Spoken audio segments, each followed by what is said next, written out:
Senior year of high school, Ethan Lowell said he wanted to go to Harvard with me. Until the school belle, Chloe Thorne, transferred to our school. Their love was fiery and dramatic, the campus couple everyone envied.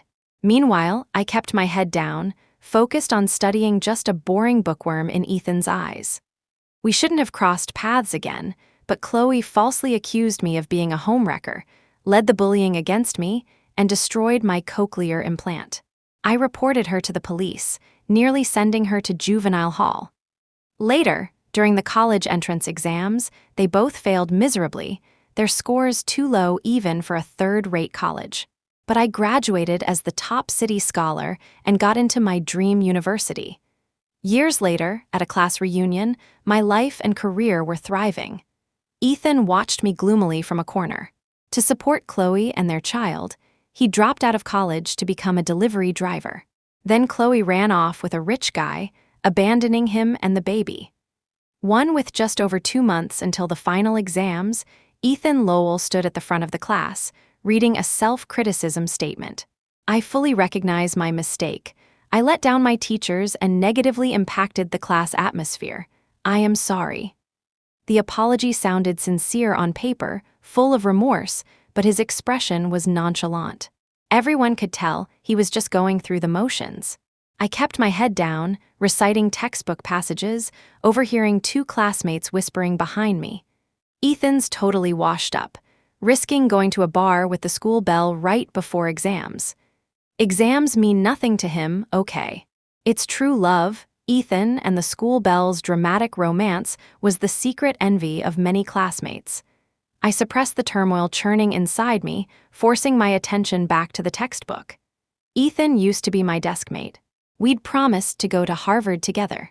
He'd smiled and said once we were there, he'd proudly hold my hand for walks across campus, until Chloe Thorne transferred. She was stunning, the brightest light in the oppressive gloom of senior year. Ethan was captivated instantly. They started dating by the campus lake, kissing passionately on tree-lined paths. During a solemn Monday flag-raising ceremony, Ethan climbed onto the rooftop and shouted to the entire school, "Chloe Thorne, I like you." Chloe blushed in the crowd below. Ethan grinned and received a major demerit. Everyone was forced to witness their spectacular love story. Someone nosy once asked Ethan if he didn't used to like me. Ethan scoffed, "Her? A deaf girl. She's not even fit to tie Chloe's shoes." He didn't know I was passing by in the hallway that day and heard everything. After that, I went straight to our class teacher, Mr. Lewis, and requested a seat change. Mr. Lewis looked at Ethan with deep disappointment and told him to return to his seat. The final exams are almost here. If some people continue down this self-destructive path, no one can save you. Ethan walked past my desk expressionlessly, deaf to the teacher's words. Mr. Lewis then called me up. "Next, let's have our top student, Sophia Shaw, share her study methods. She's different from some people. Although her grades slipped significantly last semester, I've seen her quietly working hard this semester. Now she's consistently ranking first in our class and in the top 30 of our grade." I felt a bit sheepish at the praise. Ethan had affected me last semester, causing my grades to plummet. I'd only just managed to catch up this term. Holding my notes, I walked to the podium. My study tips and sincere encouragement earned a round of applause. Ethan watched me with a complex expression. After class, Ethan sidled up, grinning playfully. "Hey, old deskmate, lend me your math notes, okay?" I subtly stepped back, creating a silent, towering barrier between us. "Sorry, I need them for my own review." The flippant smile vanished from Ethan's face. He was used to getting whatever he wanted from me. Rejection didn't sit well. He tried to sound casual. "Come on, we were deskmates for 2 years. Don't be so heartless." My expression remained cold. "If I give them to you, I can't study." Ethan, clearly losing face, turned and walked away. Someone nearby exclaimed with double meaning, "Whoa, Sophia." Stepping up, Ryan Sterling beamed at me. He was my new deskmate this semester, curly hair, squinty eyes. He sometimes seemed a bit slow and had the vibe of a comedic sidekick, but he was actually a good guy. Not wanting him to tease me further, I pulled out a blank physics worksheet. Race! He made a clicking sound with his tongue, but quickly grabbed his own sheet, pen flying across the paper to get a head start. I cursed under my breath and quickly focused on the problems. I thought the notebook issue was over. But when I packed my bag after school, my math notebook was gone. 3 Chloe Thorne's slap hit my face before I could fully process it. The gang of mean girls she brought with her pinned my arms and legs, leaving me defenseless. "Aren't you shameless?" Chloe shrieked, pointing at me. "Do you just love being the other woman?" With every curse, she delivered another sharp slap. "Ethan doesn't even like you. Why are you so desperate to throw yourself at him?" My face burned, eyes swollen shut. I struggled to twist away, trying desperately to protect the cochlear implant on my left ear. My mouth filled with the taste of blood. "Who the hell seduced your boyfriend?" I rasped.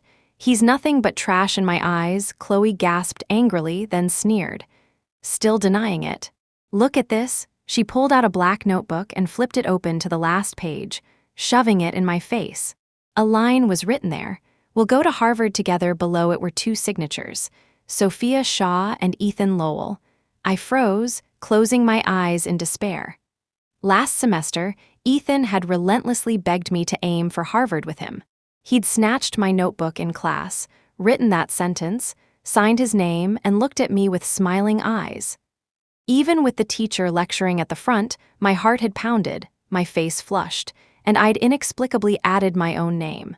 The signature was on the very last page, somewhere I never looked during review. I had forgotten to tear it out.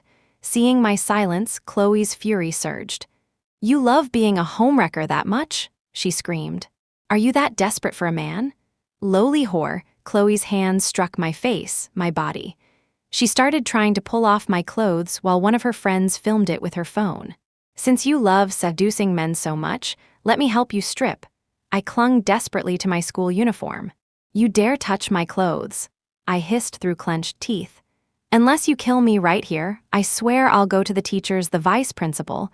Good students held a certain privilege with teachers and administration. We were watched over. I was one of them. Chloe's grip loosened slightly. Her beautiful eyes narrowed, fixed on me with venom. I licked a loose tooth and spat out blood. "If you get expelled now, you won't be able to see Ethan every day." Chloe gritted her teeth. "Are you threatening me?" I stared back. "What do you think?" Chloe scoffed, her gaze shifting slowly to my cochlear implant. A vicious smile spread across her face. True panic seized me then. I flinched backward violently, but the girls held me fast. Chloe raised her hand high and swung it hard at my implant. The white device flew off. My world plunged into silence. I clutched my ear, searing pain shooting through me as warm blood trickled down. The girls holding me faltered for a second, startled. I fought wildly, reaching for the fallen implant. They reacted quickly, pinning me firmly to the ground again. Chloe stood over me, savoring my struggle, that cruel smile widening as she slowly, deliberately raised her foot and brought it down on my cochlear implant. "No, please don't step on it." I watched helplessly as Chloe crushed my implant into pieces. Triumph flashed in her eyes, her smile utterly gleeful as she mouthed words I couldn't hear. I stumbled into the administration office, utterly wrecked. When Mr. Lewis saw me, half covered in blood, he practically leaped out of his chair, rushing over to grip my shoulders. "What happened to you? Who did this?" I couldn't hear him. Clutching the shattered pieces of my implant, I managed one word before collapsing into tears. The final exams were so close. Without my implant, I was deaf. A new one cost at least $20,000 money I couldn't possibly ask my struggling mother to find. Mr. Lewis kept asking questions I couldn't hear. All I could repeat was, "Chloe crushed my implant." The office filled with people, Chloe and her gang, their class teacher, other subject teachers. Mr. Lewis supported me, pointing at my swollen face, yelling furiously at Chloe. "How can you be so vicious at your age? She's deaf. Why would you bully her? Do you have any idea how much a cochlear implant costs? How is she supposed to attend class without hearing? What about her exams? Just because you're trash doesn't mean you can drag others down with you." Chloe's teacher tried to mediate. Old Lewis, calm down. Let's get the facts straight first. Chloe crossed her arms, arrogant. Mr. Lewis, accusations require evidence. Just because she says I hit her doesn't make it true. Who saw anything? Her friends looked unconcerned, apparently confident Mr. Lewis couldn't touch them. Mr. Lewis's face darkened. I'll have someone check the security footage. A smirk touched Chloe's lips. There are no cameras in that hallway. Mr. Lewis caught her slip. We never mentioned a hallway. How did you know she was attacked in a hallway? Who would believe it wasn't you? Chloe looked flustered for a moment, then hardened her expression. It has nothing to do with me, you're just trying to pin it on me. Because bad students don't matter, right? Though I couldn't hear, watching Mr. Lewis argue and Chloe deflect told me she was denying everything. I tugged Mr. Lewis's sleeve and pointed to my uniform. Teacher, I said, my voice hoarse, these shoe prints all over me are from them kicking me. Just compare them to their shoes. All eyes turned to the girls. They panicked, shuffling their feet uncomfortably. Chloe shot me a venomous glare. Just then, Vice Principal Davies arrived. He was a pot-bellied middle-aged man with an oily face. His arrival shifted the atmosphere subtly among the teachers. Without even asking what happened, he told Chloe to go back to class. Mr. Lewis pointed at me, arguing loudly with the VP, but Mr. Davies just chuckled, smoothing things over. Teenagers get into fights sometimes. We'll investigate slowly, no rush. Let the students return to class. You teachers should get back too. I saw Mr. Lewis's shoulders slump in defeat. The other teachers looked at me with pity. My heart sank. I'd heard rumors Chloe had connections at the school. It seemed they were true. Mr. Lewis took me to the school nurse. He photographed my injuries, documenting as much evidence as possible. After the nurse treated my cuts and bruises, he walked me back to the classroom.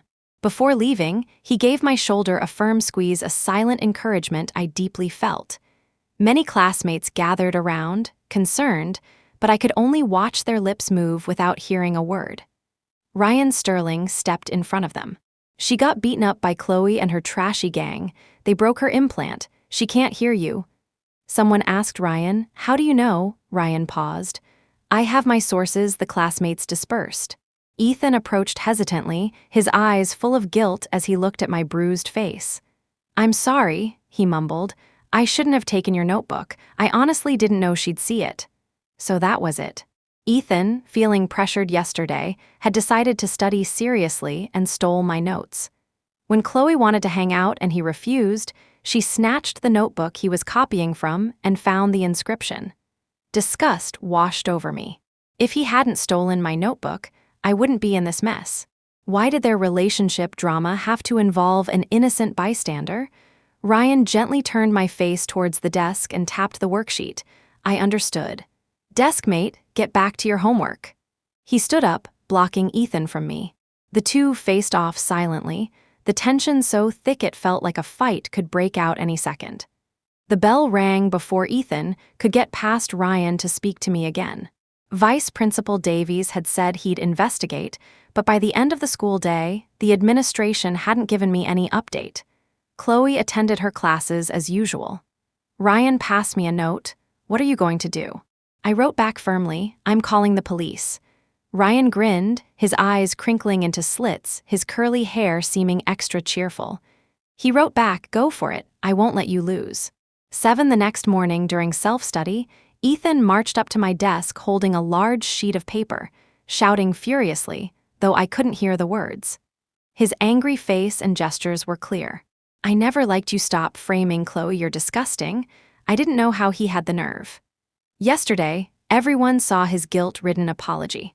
Today, he was turning it around, slandering me absolutely repulsive. Why should quiet, law-abiding people always be the ones bullied? Ryan shot up from beside me, tackling Ethan onto a desk. They crashed in a heap. Classmates scattered, creating an arena around them. Some cheered for Ryan. Surprisingly, Ryan, the curly-haired guy with squinty eyes, was incredibly strong. He flipped Ethan over and pinned him down. He raised his fist to strike, but I quickly stopped him. Don't hit him, Ryan's expression soured instantly. Ethan smirked defiantly from beneath him. "You'll get suspended," I quickly clarified. "It's not worth it." Ryan smiled, pushed Ethan off him, and stood up. Ethan glared at us, his face pale. I looked down at him coolly. "I called the police. Let them figure out whether I'm framing you or you're twisting the truth." A flicker of doubt crossed Ethan's eyes. He probably didn't entirely believe Chloe either. Mr. Lewis walked in just then. He saw Ethan on the floor but acted like he hadn't noticed, telling everyone to settle down for morning reading. The police finally arrived during the morning exercise break. The arrival of 3 police officers alarmed the school administration. The principal, Vice Principal Davies, Mr. Lewis, myself, Chloe, and her gang were all gathered in the office. Chloe played the victim, jumping around and denying everything. "So what if you're police? Does that mean you can just falsely accuse people?" I said I didn't do it, and I didn't. The lead police officer held copies of my cochlear implant invoice and surgical records. He smiled faintly. "Yelling at me won't help, young lady. Let's put aside the bullying for a moment. Just the value of this cochlear implant is enough to land you in juvenile detention." Chloe tensed. Her friends visibly panicked. VP Davies stepped forward, chuckling nervously. "Officer, they're just kids messing around. It's not that serious. Talking about detention is too much. No need to scare them." Ethan had somehow slipped into the office. He approached the officer, indignant. "Don't believe Sophia Shaw. She's had a crush on me forever, so she deliberately broke her implant to frame Chloe." Seeing Ethan defend her, Chloe shot me a triumphant, provocative look. I looked anxiously at the officer, afraid he'd be misled. The officer brushed Ethan aside and addressed the VP with a wry smile. "Actually, I'm not trying to scare anyone. According to state law, intentional destruction of private property valued over $1,000. He gestured towards Chloe and her friends. "Organizing 3 or more individuals, other serious circumstances like bullying, severely impacting the victim's life. These charges combined could get these girls several years." The VP kept trying to minimize it. "They're minors, it can't be that serious." The officer had his colleagues take the bullies out for individual questioning. Then he replied, "The law decides how serious it is. If you believe the law doesn't apply, perhaps we should take this discussion to the Board of Education." At that, the principal and VP's expressions turned sour. The officer softened his tone slightly. "I understand that as school administrators, you want to minimize disruption.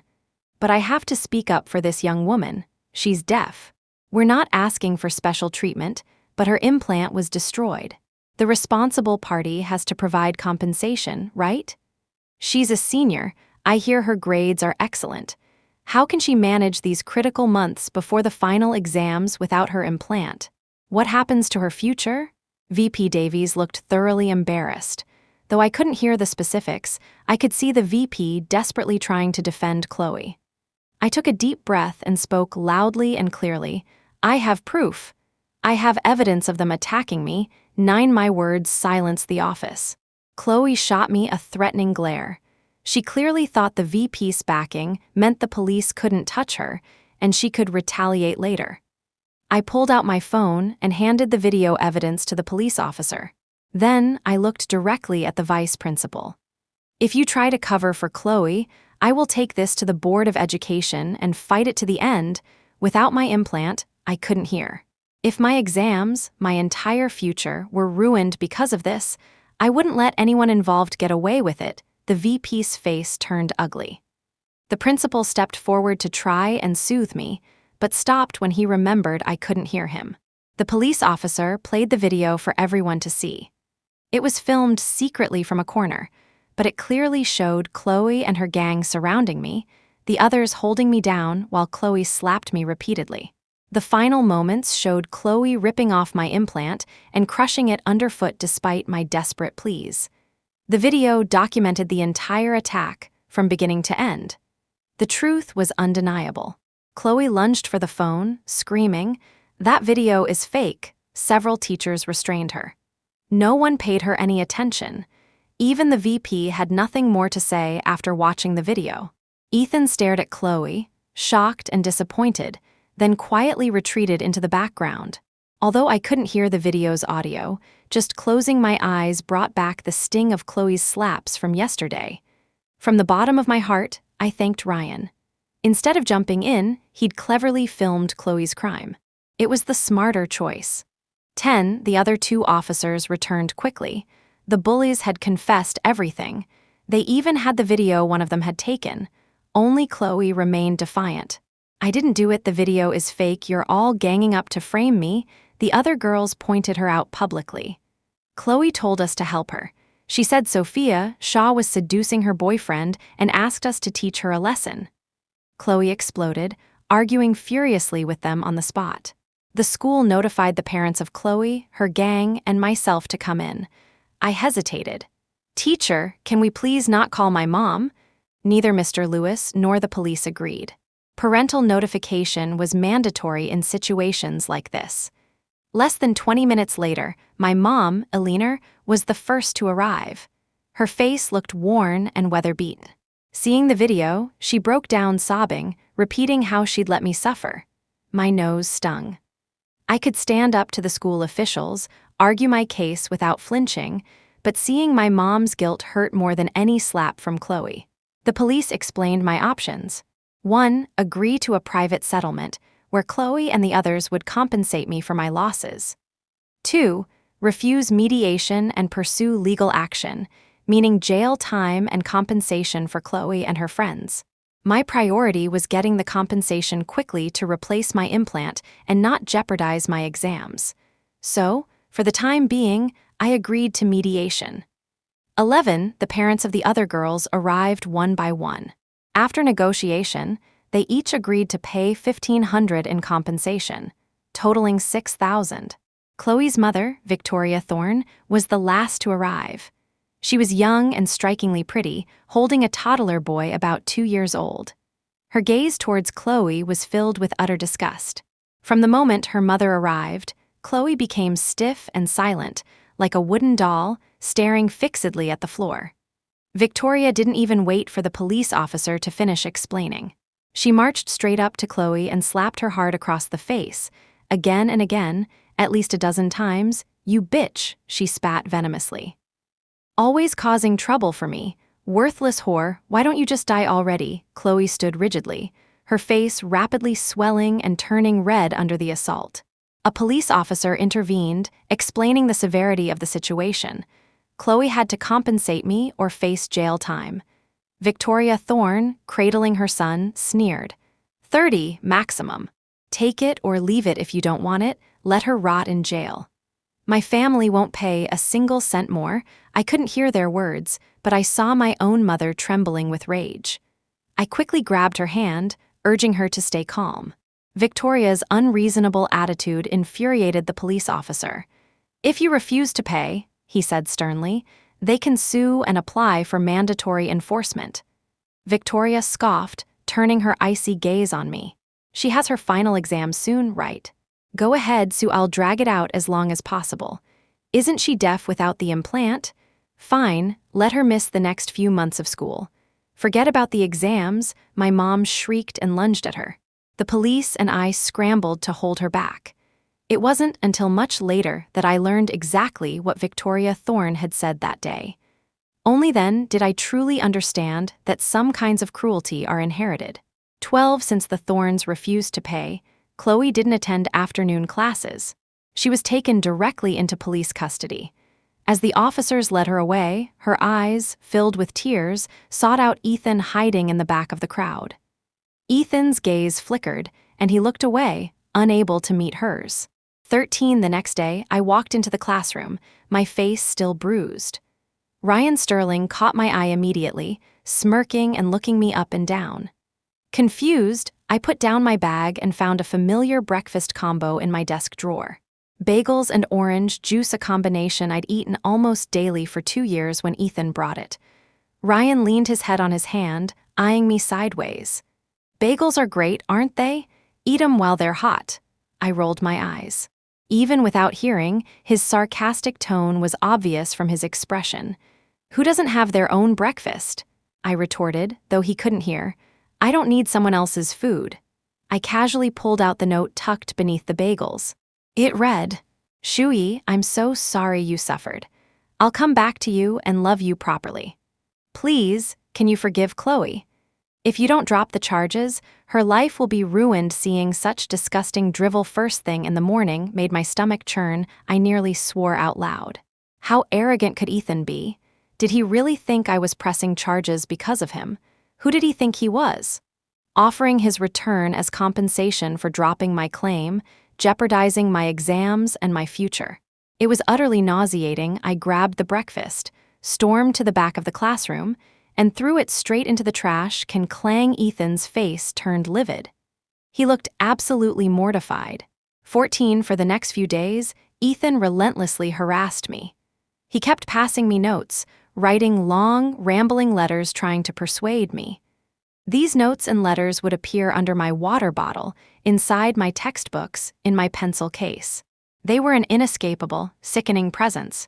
Ryan crumpled up the letters and threw them away for me. He took out his phone, spoke into it, and showed me the text-to-speech translation. Deskmate, you need to focus on studying. I shot him a look. When have I ever paid him any attention? Help me review yesterday afternoon's key points again.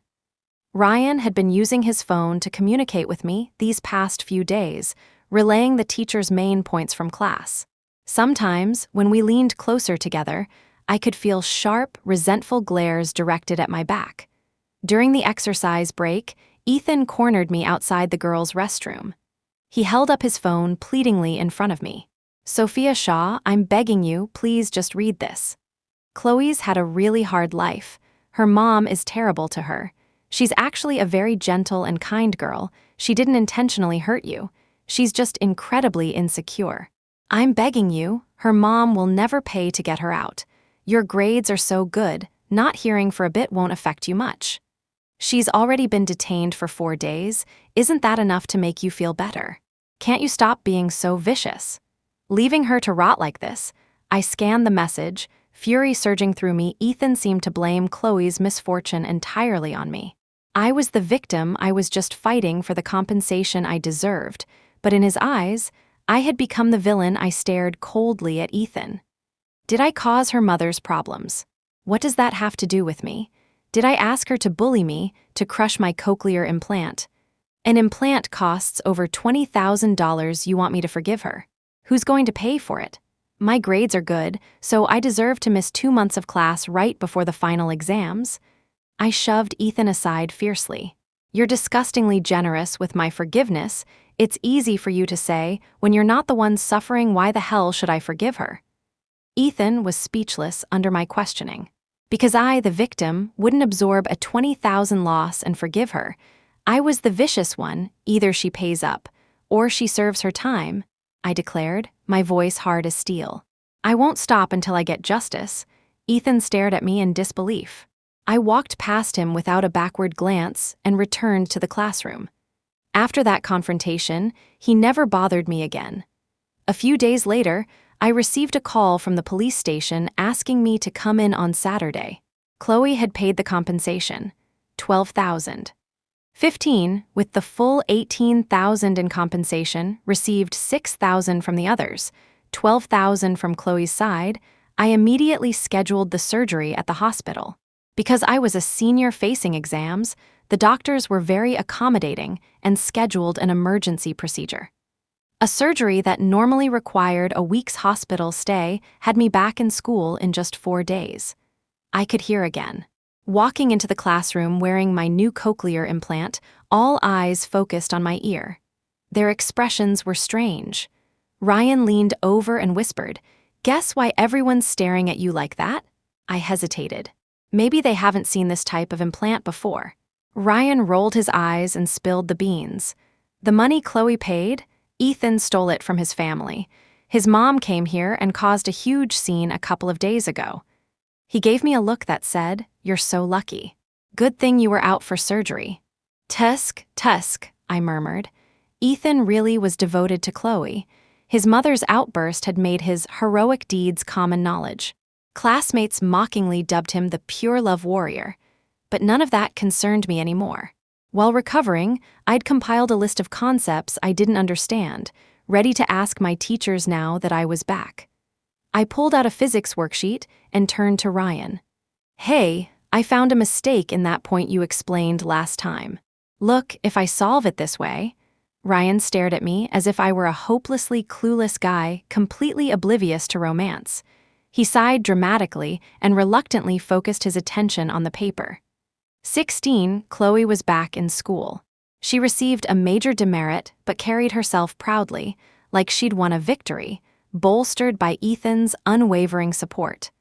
Chloe often came to our classroom during breaks to see Ethan. They'd stand by the door, talking and laughing intimately, occasionally flaunting their affection. Her gaze would often drift intentionally towards me, but I was too busy to care, either memorizing facts or debating fiercely with Ryan over some problem. While many students secretly admired their dramatic love story, I kept my head down and studied. Before I knew it, rumors about me were swirling through the class. Sophia Shaw just wanted a new implant. Her old one was so outdated, probably didn't work well. She totally provoked Chloe just to extort money. She was always the homewrecker, trying to get between Ethan and Chloe. The second Chloe got detained, she immediately started hitting on Ethan again. Because I didn't respond or engage, the rumors intensified, growing wilder. Sophia Shaw's mother is a homewrecker, that's why she's one too. Notice how her dad never shows up for parent-teacher conferences. She must be an illegitimate daughter, I told myself sternly. Don't waste energy trying to prove yourself. What these people think doesn't matter at all. A lion never concerns itself with the opinions of sheep. Someone carved the word homewrecker into my desk with a knife. Ryan bent down, about to move the desk to swap with me. I took a deep breath and stopped him. It's okay. I won't let it affect me. Ryan looked at me with concern, but I firmly placed my books on the marked surface. I absolutely would not let this affect me. My life would absolutely not be derailed by two hateful words. 17, the rumors persisted. Many girls believed them. 2 even deliberately sat behind me during break to talk loudly about me. Look at her, who does she think she is? Ethan only brought her breakfast because of Chloe. Some people shouldn't get too full of themselves, always acting so falsely aloof, but deep down, she's probably desperate. Have you noticed how down she looks now that Chloe's back and Ethan ignores her? She comes into class every day looking so cold. I turned around and gave them a chilling stare. Are you two maggots hatched in a cesspool, spewing utter filth? Looking at you, I genuinely pity your parents. All that effort and money spent on your education might as well have raised a couple of pigs instead. Tusk, truly pathetic. The two girls jumped up furiously, shouting insults. I calmly removed my cochlear implant. The new model was great, easy to take off and put back on. I watched their mouths move in silent rage, a smirk playing on my lips. Their anger was like punching cotton, utterly ineffective. Eventually, they stormed off, frustrated to the point of tears. After that, no one dared to badmouth me to my face again. During breaks, I simply removed my implant, and the background noise of gossip instantly vanished. As long as I ignored it, it was just the meaningless drone of cicadas outside the window. I threw myself into studying even more intensely. My grades climbed steadily, from the top 20 in the grade to consistently in the top 5. I still had room to improve. Ethan and Chloe's relationship escalated further. They were openly seen going into hotels. Chloe even proudly posted intimate photos on her social media feed. Her caption read, "It's you for life. Marrying you right after graduation." The news was so explosive that even I, who detached from the world during breaks, saw screenshots of her post. 18, the principal, unable to tolerate it any longer, summoned both Chloe's and Ethan's parents, intending to expel both students. Ryan described the scene vividly. Chloe's mom and Ethan's mom got into a huge fight. Mrs. Thorne threatened to sue Ethan for rape. If they didn't pay her $15,000 in compensation, Ethan's mom was absolutely livid. I glanced at my watch. Okay, your minute is up. Let's get back to studying. Ryan stopped mid-sentence, looking disappointed, and shot me a resentful glare. I refused to waste time on gossip. By constantly pulling him back to studying, Ryan's grades had jumped from mid-range to the top 3 in our class. He was scribbling on a worksheet when he suddenly looked up, lost in thought. "Are you still aiming for Harvard?" Without looking up, I replied, "Nope. Isn't MIT better?" A sudden smile lit up Ryan's face, his squinty eyes twinkling with joy. He said, mostly to himself, "Hey, that's great. Then, I just need to get into a university in Boston." A flicker of warmth stirred in my chest, but I quickly suppressed it, keeping my head down and not responding. Ryan's expression fell slightly. Silently, I apologized. "I'm sorry, I'm not in a place to respond to that right now." 30 days left until the final exams. Ethan approached me, looking utterly dejected.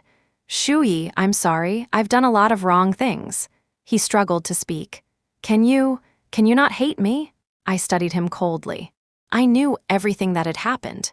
Chloe expelled, the Thorns extorting money from his family, his mother hospitalized from anger. Lately, I'd heard she was threatening suicide unless Ethan broke up with Chloe and focused on studying. I saw Ethan for what he was. Selfish. Every time he came back to me, it was with an ulterior motive. "Cut the crap," I said flatly. "What do you want?" Ethan was taken aback. I impatiently checked my watch. He stammered, "Shuyi, I still want to go to Harvard." "Can you help me?" I frowned. "You still want to go to Harvard?" With only 30 days left, his grades had plummeted to the middle-lower ranks. Aiming for a top university now was pure delusion. Humiliation flashed across Ethan's face. He pleaded softly, "Shuyi, please help me. The exams are almost here. If my grades don't improve, my mom will have a complete breakdown. No time won't help," I replied decisively. Ethan grabbed my arm, surprisingly angry. "You helped Ryan, why can't you help me? Are you refusing because you want my mom to die?" I looked back at him, astonished. "What does your mom's health have to do with me? Are you hoping she dies from the stress you caused her, so I can come offer condolences at the funeral?" Ethan turned pale with fury. If he had any sense, he'd know moral blackmail wouldn't work on me. "I want to help Ryan," I mocked him mercilessly. "I don't want to help you, so what?" Ethan trembled with rage. "You just wait," he spat, before storming off. I scoffed and turned away. 20 during the final mock exam, rain drizzled outside. A sense of unease settled over me. Something felt wrong. Suddenly, Chloe's former class teacher burst into our classroom, grabbed my arm without explanation, and forcefully dragged me towards the rooftop. Hurry, we're running out of time quickly." The rooftop was crowded with school administrators and teachers. When they saw me, they reacted as if salvation had arrived. She's here, she's finally here." And then I saw Chloe, standing precariously on the edge of the rooftop, and I knew why I'd been summoned. Chloe looked terrible gaunt, her uniform hanging loosely on her bony frame. Her eyes were dark and bright, burning with visceral hatred as they fixed on me. "You bitch, it's all your fault, all your fault. You must have seduced Ethan otherwise. He wouldn't be ignoring me." Chloe screamed hysterically while the surrounding adults tried desperately to placate her. I watched her coldly. Someone pushed me urgently. "Sophia Shaw, hurry up and apologize to her. Quickly, just agree with whatever she says for now, apologize. What had I done wrong? Why should I apologize?" Pressuring voices came from all sides. I looked helplessly towards Mr. Lewis, but he avoided my gaze. "Shuyi," he mumbled, "just apologize first." Why should I apologize when I'd done nothing wrong? Just because Chloe was standing on the ledge? What did her life have to do with mine? Everyone urged me, the humiliation of having my fate controlled by others blurring my vision with unshed tears. I clenched my jaw, forcing out 3 words through gritted teeth. "I am sorry." Chloe looked triumphant, commanding me from her precarious perch. "Kneel, you bitch, kneel down, or I jump." The chorus of coercion began again. "Sophia Shaw, kneel down quickly. Teacher knows you feel wronged, but don't make things difficult, just kneel." Vice Principal Davies shoved me hard from behind. "What are you waiting for? Kneel down." I stumbled, falling towards the ground. Before my knees could hit the concrete, I braced myself with my hands. "I won't kneel." 21 shocked and angry shouts erupted around me. "How can you be so inconsiderate? Student, this is life or death. Are you trying to get her killed? Sophia Shaw, just kneel and it'll be over. The vice principal pressed down harder on my back. Kneel down. Now my arms trembled under the force. An adult man's strength was too much for me. Tears streamed down my face, but I gritted my teeth and refused to buckle. Suddenly, an angry voice cut through the noise. Why are you forcing her? Someone charged forward, slamming into the force, pressing down on me, sending me sprawling sideways. It was Ryan. He shoved the vice principal away with all his might, trying to create distance, then yelled at me, his voice raw. Go, this has nothing to do with you. I scrambled up in an instant, fueled by a surge of defiance. Before anyone could react, I climbed onto the rooftop ledge myself. The administrators' and teachers' faces were pictures of horror. They hadn't even managed the first one. And now there was a second. I slowly straightened up, looking directly at Chloe. She couldn't threaten me, and she couldn't manipulate others into coercing me either. Shock and anger flashed in Chloe's eyes. She hadn't expected me to join her on the edge. I stared at her. I was sure she wouldn't jump. This was just her way of manipulating people. Teachers began to creep closer. Stay back, I said, my voice cold. I'm only standing here today because you all forced me. The teachers looked ashamed. Mr. Lewis's guilt was palpable. Shuyi, he said gently, I'm sorry. Teachers shouldn't have forced you. Please come down first. Teacher will take you home, okay? I looked at him coolly. Get down. So you can force me to kneel again. My question silenced them. They had plenty of justifications, life and death, weighing the consequences. But not one of them had asked if I was willing. 22, both Chloe and I stood on the ledge. Neither would back down. The standoff continued until someone suddenly exclaimed, Ethan's here. Ethan was dragged onto the rooftop by two teachers, looking utterly bewildered. Seeing both Chloe and me on the edge, his eyes widened in shock. Spotting him, Chloe unleashed all her pent-up emotion, screaming accusations. Tell me, were you seeing Sophia Shaw again? Why didn't you answer my calls? Ethan stammered an explanation. My mom got me a tutor. My phone was on silent. What's more important, me or your exams? You ignored my calls for studying? Ethan lowered his head. I'm sorry, Chloe. Please come down, it's all my fault. Chloe forced him to kneel and kowtow. Then she demanded hysterically, me or Sophia Shaw, who do you choose? If you don't choose me, I'll jump. Ethan couldn't meet my eyes. Head bowed, he muttered, I choose you. After more tears and drama, Ethan finally coaxed Chloe down and held her. I watched the ridiculous melodrama they'd orchestrated, feeling disgusted. Why did these two always have to drag innocent people into their mess? As I carefully started to climb down, someone lunged from the side, tackling me around the waist. Thump, we both crashed onto the rooftop floor. I hit my forehead. Ryan's grip was incredibly strong. His voice trembled. I got you. Wincing, I asked, Dude, did it ever occur to you that I was already coming down? Ryan, the farce was finally over. 23, at the last class meeting of high school, Mr. Lewis glanced nervously at me before asking me to come up and share some thoughts, offer some final motivation. I walked to the podium, took the small microphone he handed me, and spoke clearly.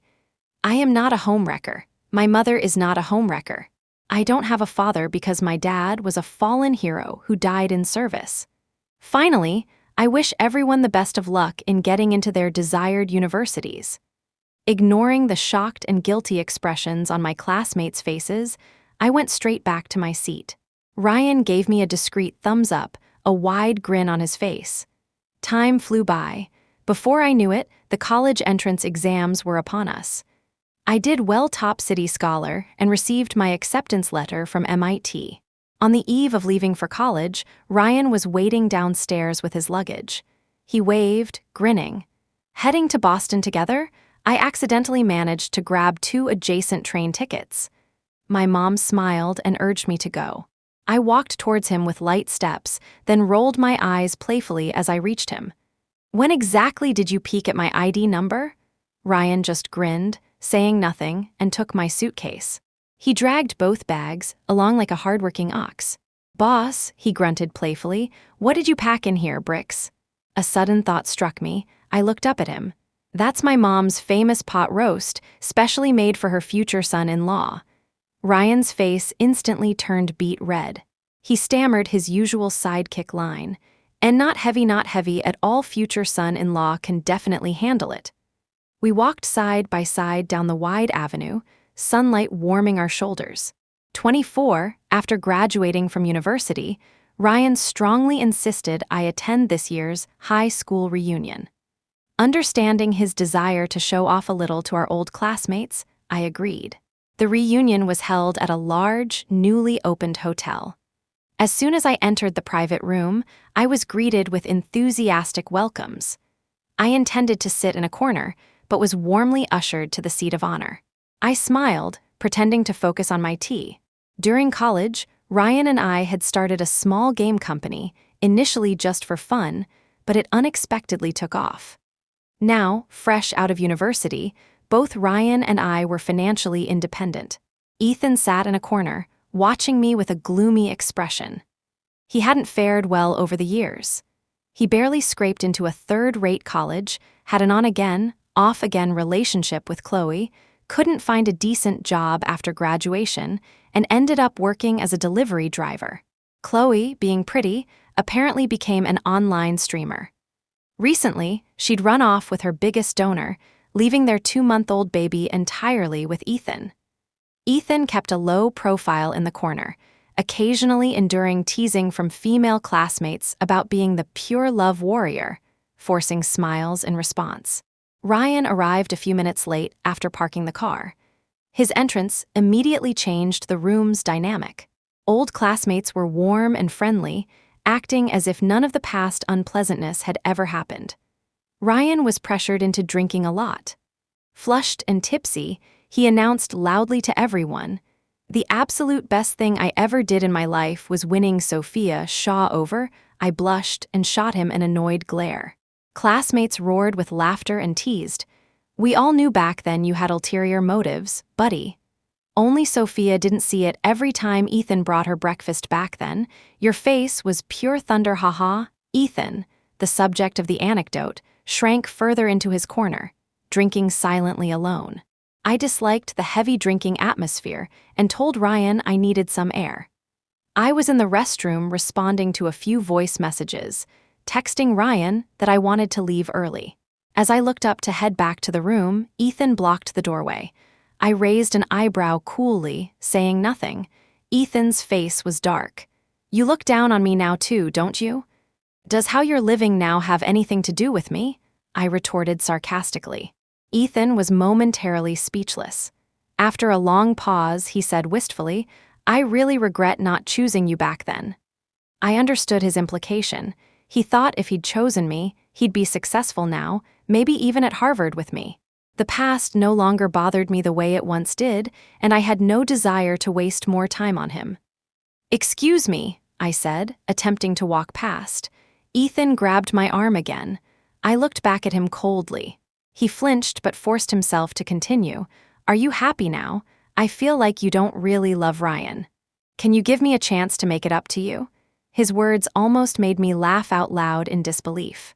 "Which one of your eyes tells you I don't love Ryan? And even if he wasn't in the picture, I would never be with you. Do you know something? Compared to Chloe, I find you far more disgusting." Ethan stared at me, shocked. I sneered. "It was you who intentionally let Chloe see my notebook. You knew she'd get jealous, you knew she'd come after me. And you were the one who spread all those rumors. You wanted to mess with my head, make me perform badly on the exams." "Ethan," I said, letting the truth land, "you are the real villain." Ethan's face turned a ghastly shade of pale, then white. He opened his mouth to argue, but I didn't want to hear a single word. I brushed past him and walked away. Ryan was waiting for me at the end of the hallway. Seeing me approach, he smiled softly. "Feel better?" I murmured. Ryan took my hand firmly in his. "Let's go. I already told them we're leaving. We'll get our own fancy dinner." I smiled, gripping his hand tightly in return. I was grateful for him, grateful for my mom, and most of all, grateful for the version of myself who had remained steadfast and worked hard through all the rumors and adversity. Having survived the summer where I couldn't hear the cicadas, looking back now, I see it was just one small segment of my life. I'm profoundly glad I didn't give up on myself. My life didn't get stranded that summer. End of the first story. Subscribe to my channel if you like my stories. Don't miss the second exciting story. Story 2. They regretted it after I left Ethan Ashworth, the Ashworth heir, pretended to be poor and was with me for 9 years. He even involved our son, Julian, in deceiving me. Until the system came online and told me I could leave this world, I thought that was the perfect ending. The scion would have a wife suitable for his status, and our son would get the new mother he seemed to adore. And I would return to my real home. Not long after, the system suddenly notified me. "Host, they've earned one chance to come find you. Did you give it to them?" They begged for it. I fainted on a crowded bus due to low blood sugar. When I woke up, I was in the hospital, the pungent smell of disinfectant filling my lungs. "Mama, why do you always cause trouble?" Dad and I were about to go to the compa. Julian Ashworth's small face showed a flash of discomfort. The park. It felt like ice water had been poured over me from head to toe. Words caught in my throat, unable to form a sound. Julian stood with his hands on his hips. "Mama, you can go home by yourself later. Dad and I have things to do." I nodded numbly. After Julian left, I immediately completed the discharge procedures and went home from the hospital. Unsure if it was physical or mental exhaustion, I lay confusedly on the sofa. Suddenly, a strange electronic static filled my mind. Beep, connection successful. "Host, I finally found you." Before I could react, the system dumped a load of information on me. "Apologies, host. Due to a major transmission error, I lost contact with you. Originally, your mission was to win over the Ashworth heir, Ethan Ashworth." "You mean Ethan Ashworth?" The system continued, oblivious. Host, you're already working on Ethan Ashworth. Your progress score is already 89, and you even have a child." So, the man I'd picked up off the street was the Ashworth heir. When I first arrived in this world, I had lost my memories. Upon waking, all I had was 500 and an ID card. To survive, I handed out flyers and washed dishes in kitchens. I scurried through every corner of the city's underbelly. While working as a caregiver in a nursing home, I found an unconscious man. He was worse off than me, without even a single coin on him. Looking at his refined features, he didn't seem like an ordinary person. I wondered if I saved him, would I get a chance to become rich overnight? After all, working several part-time jobs every day was truly exhausting. But contrary to my expectations, Ethan Ashworth told me he was homeless. Perhaps because I was alone, or maybe swayed by his good looks. Ethan and I inexplicably ended up living together. Thinking back now, he had simply lied to me from the very beginning. Host, did he really have to hide it from you for so many years? Truly the stingiest scion I've ever met. The system was a good system, but it arrived too late. I didn't feel like cooking lunch, so I ordered several of my favorite dishes via delivery. Perhaps it was the daily companionship that gradually bred ambiguity and dependence. We shared a single bowl of stir-fried noodles, wore cheap matching T-shirts. I always fantasized that the two of us would have a sweet little home. After one reckless night, we had Julian. There was no wedding. I even paid for the wedding rings myself. Ethan held me tightly, saying he would make it up to me, asking me to just wait a little longer. Although after Julian was born, our family's standard of living suddenly improved several times over. I assumed it was because Ethan's work prospects had improved significantly. Because he said he would take care of the baby, I worked odd hours, pulling overtime shifts to earn more money. By the time Julian was over 3 years old, Ethan was rarely home. He often took our son out, but he never told me where they went. Later, if I asked one more question, Julian would always say impatiently, "Mom, you wouldn't understand anyway." He must have already known by then that his father was the Ashworth heir. The Ashworth family wouldn't let their grandson suffer hardship. Maybe Julian had even been formally acknowledged by the family already. And I, just to earn a little extra money, worked even on weekends. My monthly salary probably couldn't even buy a single piece of the heir's clothing. My thoughts were interrupted by the sound of the door opening. It was Ethan and Julian. They showed no concern whatsoever, merely surprised that I was already home. Perhaps seeing me clearing the take-out containers, Julian hugged Ethan's leg and mumbled, "I don't want Mama's cooking, I already." "Julian," Ethan looked down and scolded his son. Turning to me, he added, "You shouldn't worry too much about these things in the future. I'll take good care of him." Actually, there had been several similar scenes. When Julian threw tantrums at the dinner table refusing to eat, Ethan would always adopt a stern attitude to correct him. I would smile and quickly rush to comfort the teary-eyed Julian. I naively thought Ethan was defending me. Looking back, he was afraid our son would let the truth slip. Just like at the hospital this morning, Julian didn't mean to say park. He meant company, right? All the signs were there, I just never paid attention. I put the washed dishes away neatly. "I have things to do at the office, I'm heading back." Once the system informed me that Ethan was just my mission target. Conversely, I felt a sense of relief. At least my efforts had some return, I wouldn't end up losing everything. Ethan keenly sensed my strangeness. "Wait, Julian and I will pick you up after work." "Okay. For host, do you want to leave this world? I can apply to the superiors for early mission completion. Due to our mistake, rewards and compensation will be issued together. If you want to continue staying here, that's also an option." I walked along the roadside, quietly contemplating. Why was I brought here in the first place? You saved a drowning child. What about the child? She's in an orphanage. She's doing okay now, just occasionally emotionally unstable. Sunlight filtered through the leaves, dappling the sidewalk. The wind felt free. In this moment, I felt like I was truly myself. Ethan had said he'd pick me up after work, but after waiting for over half an hour, there was still no sign of him. He didn't reply to my messages either. My legs were really starting to ache from standing, so I decided to go to the nearby mall, grab a bubble tea, and rest for a bit. The ground floor was filled with counters for major brands. But then I heard Julian's voice, young and excited. "Sister Chloe looks just like a princess wearing this. You're such a sweet talker."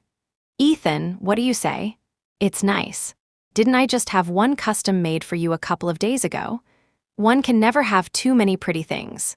The woman, dressed in a form-fitting long skirt, had a bright temperament, seemingly untouched by the mundane world. Julian, eyes sparkling, circled around the woman.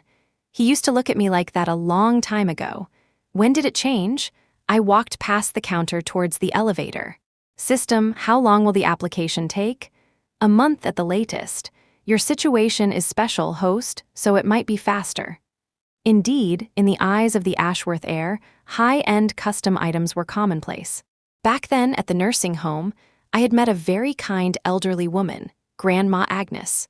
She always joked that the old folks around her couldn't speak clearly. She was bored all alone.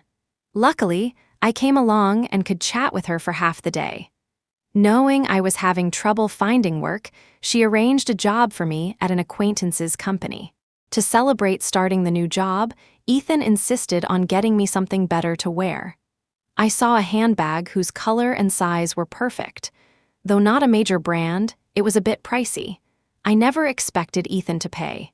Frankly, we were both broke, but I had saved some money from my previous part-time jobs, so buying it was acceptable. "Ting-ting, are you really going to carry that onto a crowded bus?" Ethan tried to placate me helplessly. "Focusing on practicality is better." At the time, I hesitated and put the bag back down. If it got scuffed on the bus, it would indeed hurt. It's truly strange. Why could he indulge someone else buying expensive necklaces? But when it came to me, it was practicality is better. Because from the very beginning, we were never on the same path. I had nothing and no one backing me. I couldn't stay here any longer. I sent Ethan a message saying I had a work dinner tonight. This time, he replied very quickly. He told me to have fun and not worry about them. I casually sent an emoji and walked into the barbecue restaurant on my left. I didn't give them the remaining time. I submitted my resignation to the company and returned to the nursing home. Grandma Agnes was sunbathing in the courtyard with her eyes closed.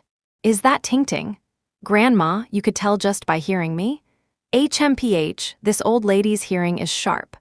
I pulled up a small stool and sat beside her, listening to her chatter even down to the neighbor in the next bed wearing mismatched socks every day.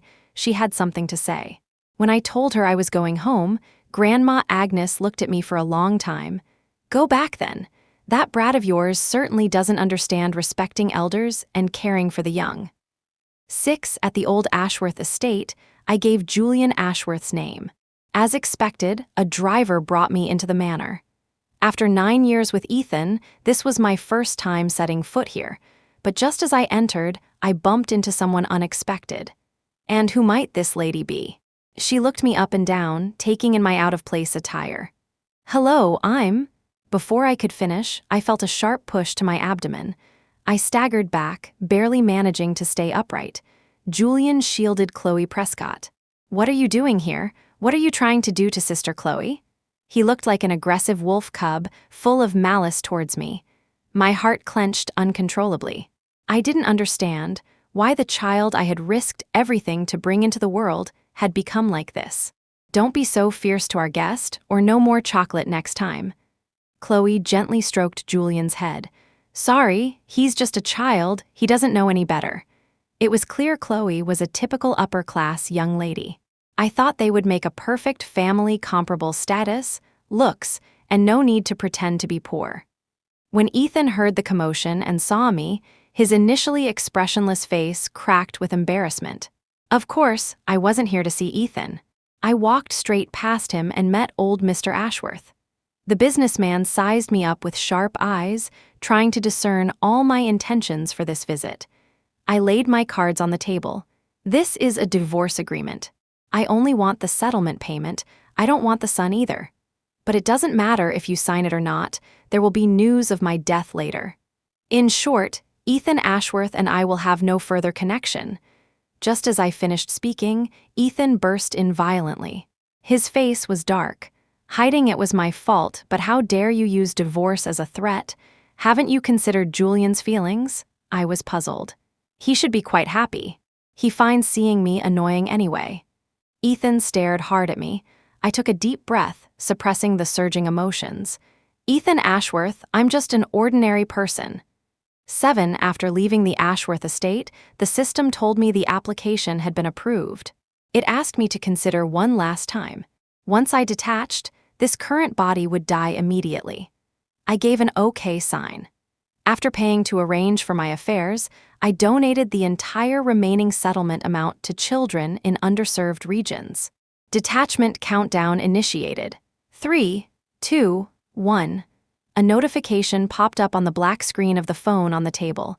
Ashworth Group heir announces engagement to Prescott heiress. Friends send blessings. But it had nothing to do with me anymore. Goodbye forever, world I merely passed through. Consciousness faded into darkness. Is she gone? Gone, poor pitiable child. Heard she used to walk here every day from the orphanage on the east side. My goodness, that's quite a distance. Unfamiliar voices drifted in and out. I couldn't grasp their direction. Sorry, host, for leaving you alone in a strange world.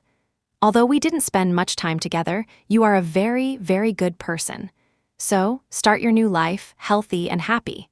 Perhaps we'll meet again. My first blurry sight was blinding white. A hospital. Again. But this time, there were no complaints or disdain from Julian, just a child I'd never seen before. Her red, swollen eyes widened suddenly when she saw me wake up. She mumbled, wanting to say something, but turned and ran off like a gust of wind. Soon, doctors and nurses crowded around my bed. But I saw that child hiding behind the door. Our eyes met, and she fled in panic. After a series of checkups, everything was normal.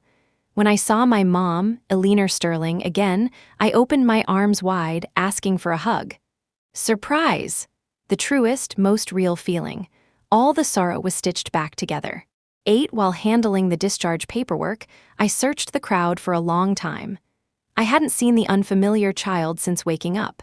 During my stay, I asked a nurse making rounds about her once. The nurse shook her head.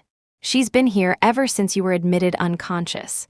She doesn't speak when people talk to her, just stands stubbornly by your bed. Heard she's from the orphanage, but that's all we know. I became thoughtful, recalling the voices from when I was unconscious. After returning home with Mom, I cleaned out the empty room next to mine. The next day, I drove to the only orphanage on the east side of the city. The director showed me around, introducing the children. The kids enthusiastically called me sister, one after another, and I lived up to expectations by pulling out a box of small snacks. They wow-eyed in admiration and started dividing the treats. I noticed the child sitting alone on a stone bench and handed her a cookie. Later, I became a mother again, and the child took my surname, named Lily Sterling. When I brought her home, my mom poked my shoulder. Haven't even figured out your own life yet, and now you're playing mom. I smiled and brushed it off. Well, I still have you. Julian was my first child. Back then, I didn't know anything, only that I had to love him with all my heart. But my love was cheap, insignificant. It couldn't compare to everything the Ashworths provided. Julian preferred Ethan. He knew his mom was poor, couldn't buy the most expensive toys, and only fed him cheap vegetables. 9 Lulu Lily is very obedient. She eats whatever vegetables I put on her plate. She eats every single grain of rice cleanly. She seems very easy to raise. When I wash dishes, she watches intently. Finally, she told me in a tiny voice, "Mama, I can wash dishes too." I got her a suitable stool, and the two of us stood side by side, one tall, one short. Our house is by the lake, 2 stories with a small yard. The yard is full of cucumbers and tomatoes, and the little chicks my mom raises. Traces of my own upbringing are everywhere. Although my dad passed away early, Mom poured double the love onto me. Growing up, I learned to love people the way Mom did. I never thought that not everyone deserves my love. 10. The system's rewards were generous. I chose not to take an office job, instead helping out part-time at a local guest house nearby. Every day at lunchtime, Lily comes to walk me home. My colleagues love chatting with her. Although she's only 7, she's better at socializing than I am. I also don't want her to mature too quickly. Kids should play outside more. Every weekend, I take her to nearby scenic spots or amusement parks. We joined neighbors for a barbecue, but we didn't control the fire well, ending up with several burnt pieces. Lost in everyone's laughter and joy. Julian hated this kind of thing. He found it dirty and crowded. "Mama, how could you take me to a place like that? My classmates all travel abroad for fun." Even Ethan, uncharacteristically, vented his dissatisfaction towards me. "The child is still young. What kind of mother are you?" He then seemed to feel he'd gone too far and tried to justify himself. "Ting-ting, you know, parents always want to give their children the best." But I had already given him my best, to the best of my ability. I spent most of my money and energy on Julian. "Mama, look here, smile." Lulu held up the phone, seriously finding the right angle for me. I raised my face into a smile, freezing the moment. 11 While helping out at the guest house this morning, a friend rushed over. "Tina, your precious Lulu got hurt. Hurry and see." When I reached the place where it happened, Lulu had a large scrape on her knee. "How did this happen? Mama will take you to the hospital." I couldn't focus on anything else, but a sudden cry of "Mama" broke my rhythm. I stiffly caught the CHILD Chinese letter LUNGING towards me. Julian's face was tear-streaked, looking up at me pitifully. "Mama, how could you abandon me?" I subtly pushed Julian away slightly. "Little boy, you've got the wrong person." My rejection, however, became the fuse. "It's you, it's all your fault." Julian raised his fist and swung at Lulu. He didn't know his own strength, striking fiercely. Seeing me immediately shield Lulu behind me, he tried to retract his hand, but it was too late. Visible panic crossed his face. "Mama, I didn't mean to hit you, I meant to." "Enough!" Ethan, arriving late, restrained him. His expression was ugly as he awkwardly explained to me, "Ting-ting, he just missed you too much, so he couldn't control his emotions." Letting your own child hit people in public, Ethan Ashworth, is this the Ashworth family upbringing? "It's my fault. Can we talk?" I calmed down. I'm taking her to the hospital first. We'll talk about this later. And, my tone shifted, this is my child too. I won't allow you to bully her casually. Now they could only watch me leave. Dad, why does Mama have a new child? Didn't she love us the most? Ethan looked away irritably. He had planned to let me see Julian first, hoping my longing for my child would soften me, then he would appear and bring me back. The entire plan was ruined. How could I have a new child? How could I be tired of them? Ethan gripped Julian's shoulders. Mama is just tricking you. Be good, don't make Mama unhappy like you just did, understand?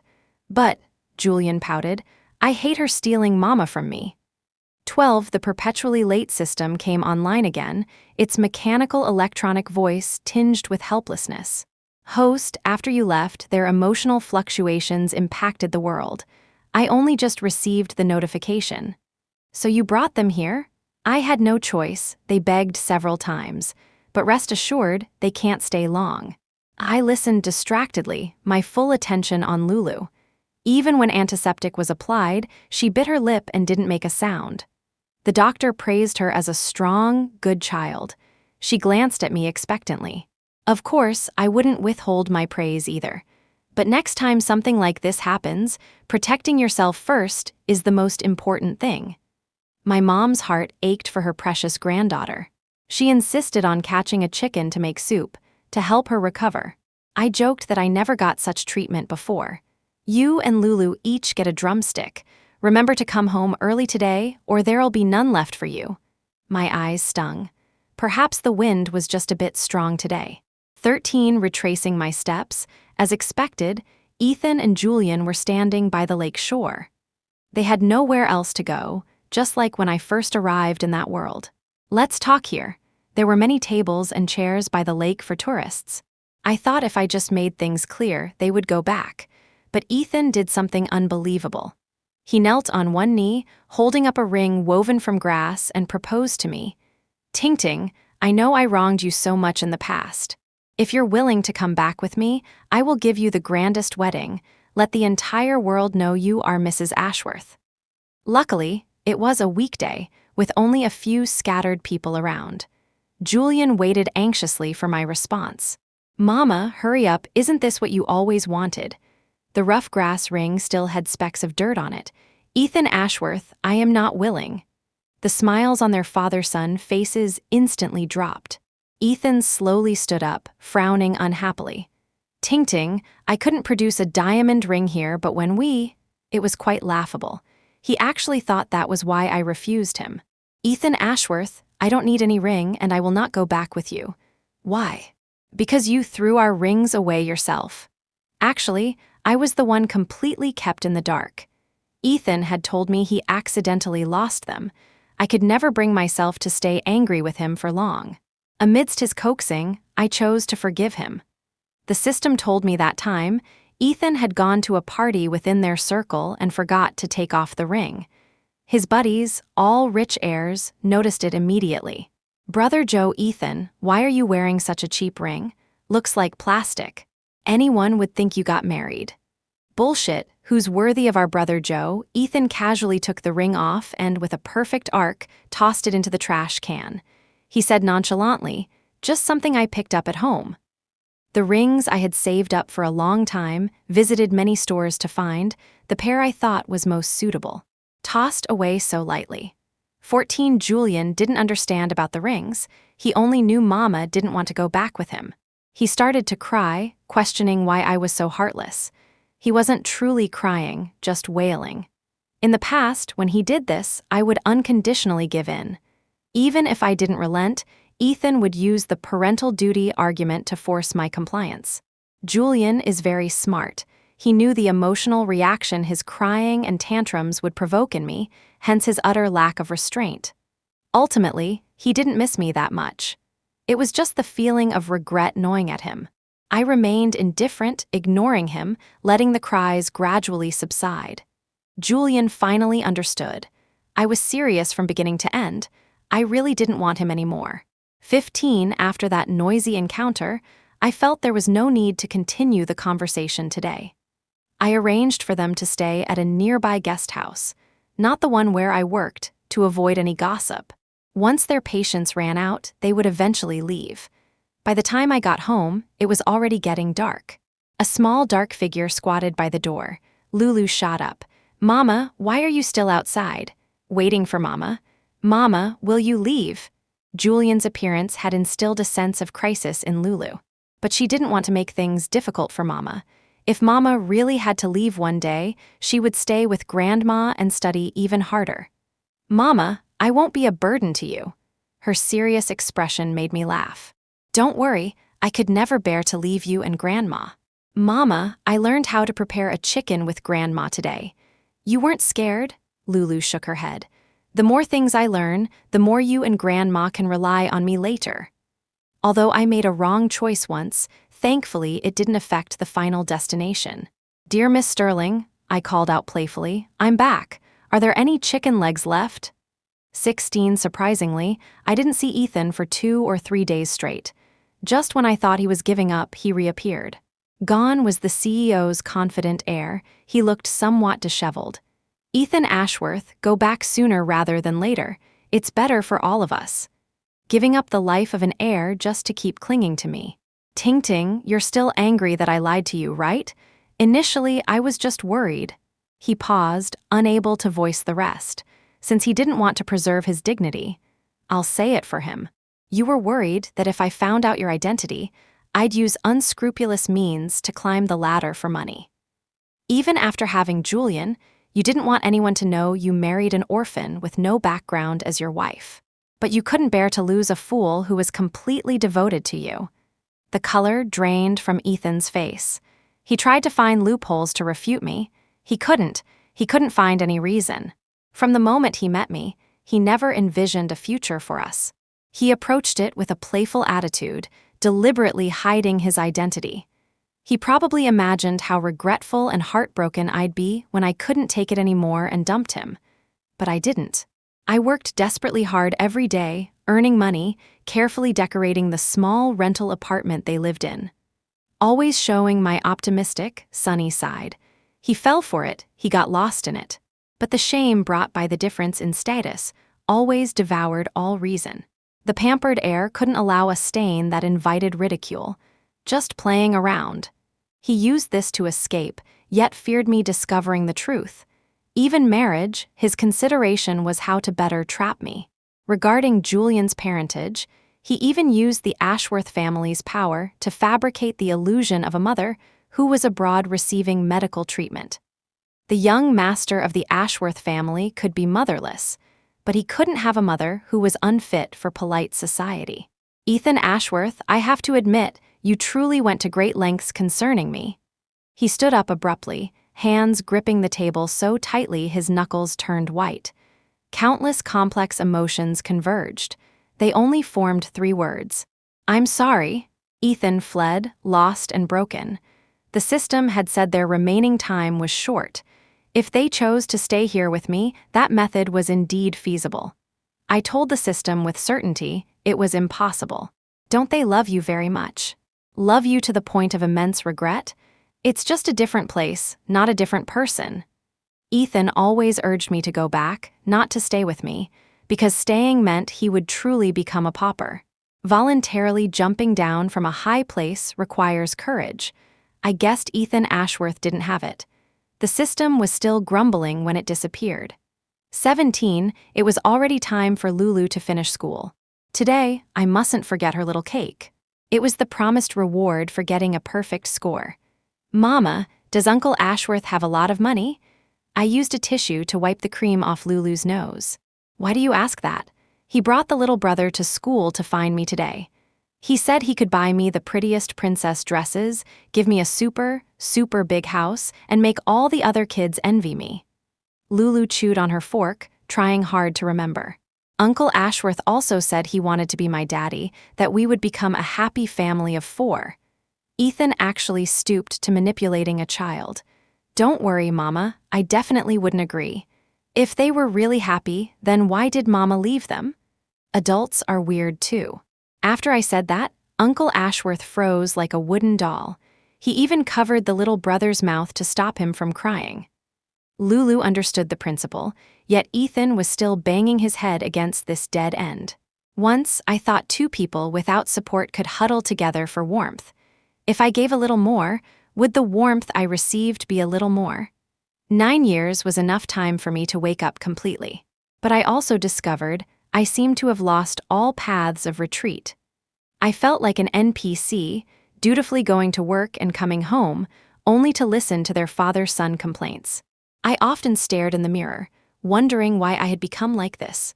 Until the system appeared, I suddenly realized it was the only piece of driftwood to escape the sea. Luckily, I grabbed it. Epilogue 1. When Ethan Ashworth saw Tina Sterling at the Ashworth home, he actually hoped she would throw a furious tantrum. That way, he could use the opportunity to appease her, to brush aside all the past issues. But Tina remained very calm. No arguments, no scenes, just straight to divorce. She was even incredibly smart, knowing he definitely wouldn't agree, so she went directly to his father. Didn't want the son, only wanted money. Ethan was furious. How could Tina abandon them so heartlessly? Since they were divorced, Tina had no room for regret. He demanded Tina's company fire her immediately and instructed all industries not to have any dealings with her. But when the notice went out, Ethan learned Tina had already resigned voluntarily. She left quite freely. He seemed unbelievably foolish. The compensation Tina received was enough for her to live 2 lifetimes without working. The home the three of them shared remained untouched. Tina hadn't taken a single thing. Julian was still resentful that Tina had shown up at the Ashworth house without his consent. He deliberately stayed by Chloe's side for a long time. He only came home today. Not long after returning, Julian unhappily asked where his model airplane was. Why isn't Mama home yet? Sister Chloe would never be like her. Tina's disappearance already had Ethan on edge, but hearing Chloe's name sparked a wild idea. He announced he was getting engaged to Chloe. He bought numerous trending spots, plastered it across many popular apps. He wanted Tina to see the news of his engagement the moment she opened her phone. Even so, there was still silence regarding Tina's response. She seemed to have vanished into thin air, leaving no trace. Ethan suddenly changed his ways, refusing all social engagements, returning to their small apartment right after work each day. But Julian was noisy. He clamored to see his mother. Ethan didn't want to deal with him, just tossed him a phone. Call yourself. Go to the Ashworths, go to Chloe's place, whatever you want. Perhaps due to pent-up emotions exploding, Julian plopped onto the floor and started sobbing. It's all Dad's fault. Why did you have to marry someone else? That's why Mama doesn't want me anymore. Ethan seemed to see his younger self. His father, Harold, had many mistresses. They always approached him with fake smiles, trying to cozy up, which disgusted him. He swore he would never become a rotten person like his father. But influenced by his environment, he gradually veered off course. Ethan felt Tina leaving him was the right decision. He too was rotten to the core. Epilogue 2. Ethan waited and waited, only to receive a death notice. Tina had arranged all related matters clearly. She didn't even leave ashes for Ethan, scattering everything into the sea. He nearly collapsed. He was hospitalized that same day. Perhaps his intense desire for death attracted the system. He found the real Tina, as he wished. But no matter what method Ethan tried, Tina refused to go back with him. He was utterly cowardly. He couldn't face the self reflected in Tina's words. Clinging to a shred of Chinese letter luck fluke, he went to find the little girl named Lily Sterling. The little girl's eyes were clear. She looked very smart. Ethan thought if he and Tina had another daughter, she would surely be a sweet little comfort too, but he didn't even dare to stay. After this incident, Julian fell ill upon returning. He cried out for Mama, cried I was wrong, cried nonsensically. When he met Lily, hearing her say, "This is my mama," he was consumed by jealousy. Why did she get to monopolize his mama? He pushed her. He felt smug. People who talk nonsense deserve what they get. So he did not get a good ending. He grew distant from Ethan, raised within the Ashworth household, beginning his training as the heir. Harold Ashworth felt Ethan was beyond saving and decided to essentially give up on his son. He pinned all the Ashworth family hopes onto Julian. All entertainment was forbidden, mistakes meant beatings. Useless like your father. This is generations of hard work. Financial reports, finance classes, day after day, year after year. Ethan and Julian would only share a meal together on Tina's birthday. Silent, topicless, Ethan's wrist bore many new scars. He was always trying different methods to summon the system. The hoped-for voice never sounded again. It must not be enough. So, he chose a clear, sunny day that Tina would have liked and jumped from a large bridge. Through the hazy, blurry water, it seemed his wish came true. End.